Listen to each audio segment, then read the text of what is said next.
Més de 200 professors han participat en la jornada d'ensenyament en valencià que han organitzat la Unitat d'Educació Plurilingüe de la Universitat d'Alacant, la Cívica Escola Valenciana i la xarxa Un Entre Tants, que té com a objectiu posar en comú les experiències innovadores que els professors desenvolupen a les aules.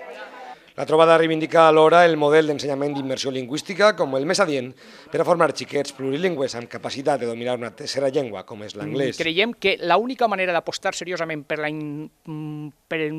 implantar noves llengües estrangeres, o en aquest cas l'anglès, fins i tot el francès, no podria ser d'altra que a través dels programes bilingües potents que han funcionat, és a dir, el programa d'ensenyament en valencià i el programa d'immersió lingüística. I això ho fem a través d'un treball fet per mestres que expliquen el seu treball, el seu dia a dia a l'aula, els resultats que aconsegueixen, les metodologies més avançades, la incorporació de les tecnologies de la comunicació, en fi, un espai d'encontre que dura només una vesprada però que qualitativament és impagable. L'acte l'ha inaugurat el nou rector de la Universitat d'Alacant, Manuel Palomar, que ha destacat la importància de la formació del professorat i ha elogiat la iniciativa com a un model a seguir per a millorar el sistema d'ensenyament.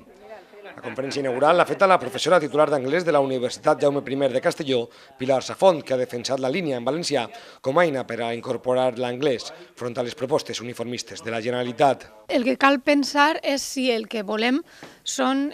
xiquets i xiquetes i aprenents multilingües i per això hi ha que tindre en compte quins són els resultats de la recerca, quin és el context i l'entorn sociolingüístic i a partir d'ahí dissenyar-lo. El que no té sentit és encabotar-se en que el model siga plurilingüe o que continga moltes llengües sense tindre en compte quin serà l'objectiu final. Durant la jornada, diferents professors vinguts de totes les comarques d'Alacant han explicat les seues experiències en projectes innovadors a les aules, com és el cas de Xixona, on ensenyen dialectologia a través de la música de grups en català.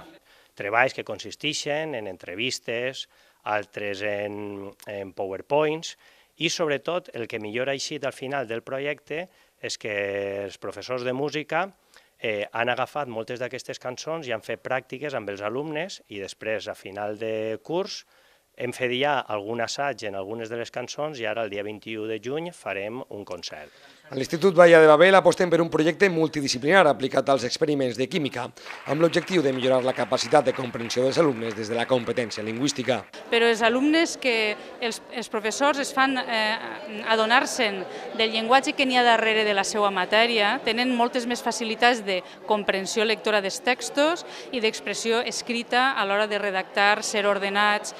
relacionar la causa, la conseqüència, les condicions, etc. Una altra proposta arriba des del Col·legi Bonamar d'Alacant, en el que els xiquets utilitzen les noves tecnologies a través de webquests dissenyats per als professors per a cercar informació a la xarxa d'una manera predefinida. A mi el que m'agrada molt és que ells van creant coneixement, no se'l donem els profes tot fet, no se limiten a estar llegint, subratllant i repetint com en un llibre de text, sinó que s'investiguen en la xarxa, a més de conèixer eines 2.0, me pareix molt interessant.